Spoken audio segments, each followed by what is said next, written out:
दमलेल्या बापासाठी लेक नारळाचं पाणी, लढणाऱ्या लेकीसाठी बाप बुलंद कहाणी. आज ही कविता खऱ्या अर्थाने एका बाप लेकीच्या नात्याला साजेशी ठरते. कारण जगातील सर्वात मोठा पक्ष एका नेत्याच्या मागे लागलेला आहे. त्याची जीभ कापून देणाऱ्याला लाखोंचे बक्षीस देखील जाहीर करण्यात आलेत. अनेक ठिकाणी त्याच्या फोटोला चपला मारून प्रतिकात्मक पुतळा जाळणे अशा घटना घडत आहेत.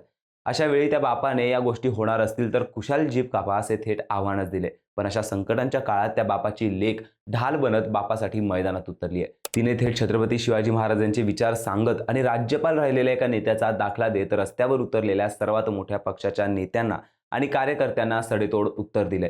नेमकं काय घडलंय, कोणत्या बापलेकीची जोडी सध्या चर्चेत आली आहे, आपण आजच्या व्हिडिओतून जाणून घेणार आहोत. नमस्कार, मी अर्णित जोशी आणि आपण पाहतायत कट टू कट. ज्याप्रमाणे छत्रपती शिवाजी महाराजांनी शौर्य आणि स्वराज्य असा विचार दिला, अगदी त्याचप्रमाणे टिपू सुलतान यांनी समकक्ष काम केलं आहे. त्यामुळे टिपू सुलतान यांना छत्रपती शिवाजी महाराजांच्या समकक्ष मानले गेले पाहिजे. या एका विधानामुळे काँग्रेसचे प्रदेशाध्यक्ष हर्षवर्धन सपकाळ वादात सापडलेत. खरं तर राज्यात सपकाळ यांनी हे वक्तव्य करण्याआधी एक वाद सुरू होता.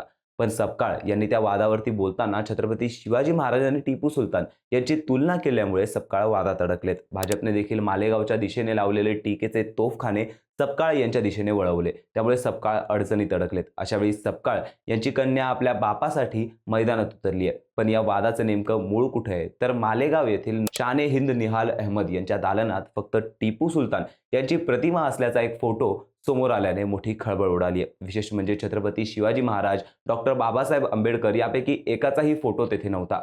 पण फक्त टिपू सुलतानचा फोटो दिसून आल्यामुळे मोठी खळबळ उडाली होती. जोरदार टीकेनंतर त्यांनी तो फोटो हटवला. पण या घटनेवर बोलताना टिपू सुलतान हे छत्रपती शिवाजी महाराज यांच्या समकक्ष समजले पाहिजे असे म्हणून काँग्रेसचे प्रदेशाध्यक्ष हर्षवर्धन सपकाळ यांनी नवा वाद निर्माण केला. त्यामुळे सपकाळ यांच्या विधानाचा रोष व्यक्त करत भाजप रस्त्यावर उतरली आहे. एवढंच नाही तर त्यांच्या विरोधात ठिकठिकाणी गुन्हे दाखल करण्यात येत आहेत. राज्यात ठिकठिकाणी हिंदुत्ववादी संघटना आणि भाजपतर्फे निषेध मोर्चे करत सपकाळांनी महाराष्ट्राची माफी मागावी अशी मागणी होतीये. मुख्यमंत्री देवेंद्र फडणवीस यांनी सुद्धा सपकाळ यांचा निषेध केलाय. हजारो लाखो हिंदूंची हत्या करणाऱ्या टिपू सुलतानची तुलना छत्रपती शिवाजी महाराजांशी करून दोघांना सारखा सन्मान द्या म्हणणं यापेक्षा जास्त लोचटपणा, जोडे चाटणे या जन्मात पाहिलेलं नाही, अशा शब्दात त्यांनी सपकाळ यांचा समाचार घेतला. या वादामुळे पुण्यात तर भाजप आणि काँग्रेस यांच्या कार्यकर्त्यांमध्ये हाणामारी झाल्याच्या बातम्या देखील घडल्या आहेत. बरं, फडणवीस यांनी टीका केल्यानंतर सपकाळ जास्त आक्रमक झाले. त्यांनी फडणवीस यांच्या टीकेला उत्तर देताना भाजपच्या अनेक नेत्यांची नावे एप्स्टीन फाईलमध्ये आल्यामुळे ते घाबरलेत. त्यामुळे लोकांना मूळ विषयावरून भरकटवण्यासाठी आणि राज्यात दंगली घडवण्यासाठी ते अशा प्रकारचे आरोप करतायत, अशी टीका सपकाळ यांनी केली आहे. छत्रपती शिवाजी महाराज हे आपले दैवत आहेत, आन बान शान आहेत. त्यांचा पराक्रम अद्वितीय आहे. छत्रपती शिवाजी महाराज यांनी स्थापन केलेल्या हिंदवी स्वराज्याच्या प्रेरणेतून संविधानाची निर्मिती झाली आहे. भाजपकडून आम्हाला छत्रपती शिवाजी महाराज शिकण्याची गरज नाही. एप्स्टीन फाईल्समध्ये भाजपच्या नेत्यांची नावे आली आहेत. अमेरिकेबरोबरचा व्यापार कराराचा मुद्दा आहे आणि राज्यातही ज्वलंत मुद्दे आहेत. या मूळ मुद्द्यांना बगल देण्यासाठी भाजपकडून माझ्या वक्तव्याची तोडमोड करत चा मा करून राज्यात दंगली घडवण्याचा प्रयत्न झाला आहे, याचा प्रत्यय पुण्यात आला, असा गंभीर आरोप काँग्रेसचे प्रदेशाध्यक्ष हर्षवर्धन सपकाळ यांनी भाजपवरती केलाय. राज्यातील वातावरण तापलेलं असताना काँग्रेस पक्ष आणि समर्थक भाजपचे टिपू सुलतान यांच्या प्रेमाची पत्रके ठराव समोर आणत जसेच तसे उत्तर देत आहे. त्यात त्यांनी शिवसेना सत्तेत आली तर खान महापौर होईल, फेब अमित साटम, नवीन महापौर रितू तावडे यांचे टिपू सुलतानवर असलेल्या प्रेमाचा ठराव समोर आणत भाजपची कोंडी केली आहे. त्याचबरोबर सपकाळ यांच्या राजीनाम्याची मागणी करणाऱ्या बावनकुळे यांच्या प्रचार पत्रकात टिपू सुलतान महापुरुषांच्या रांगेत बसल्याचे दाखवत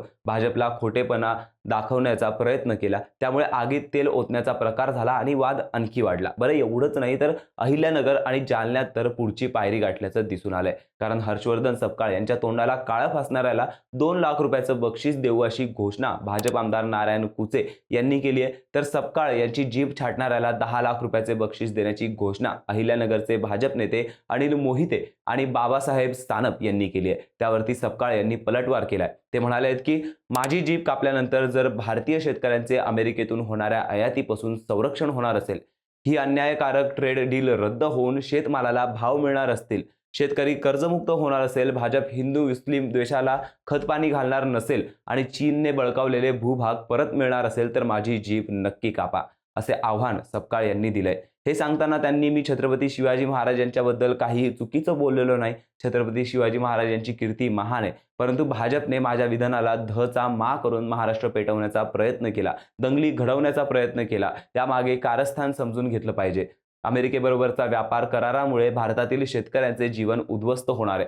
महाराष्ट्रातही अनेक ज्वलंत प्रश्न आहेत. या सर्व मुद्द्यांवर भाजप सरकारकडे उत्तर नाही. या प्रश्नांवर भाजपला पडदा टाकायचा असल्याने यासाठी हा सर्व खटाटोप सुरू आहे, असा आरोपही सपकाळ यांनी केलाय. त्यामुळे वाद संपण्याऐवजी चिघळलाय. पण आता आपल्या वडिलांवर होत असलेल्या टीका पाहता आता आपल्या बापासाठी ढाल होऊन पुढे येण्याचं धाडस हर्षवर्धन सपकाळ यांची मुलगी गार्गी सपकाळ हिने दाखवलंय. गार्गीनं वडिलांची बाजू घेत फेसबुक पोस्टमधून थेट टीकाकारांना खडे बोल सुनावलेत.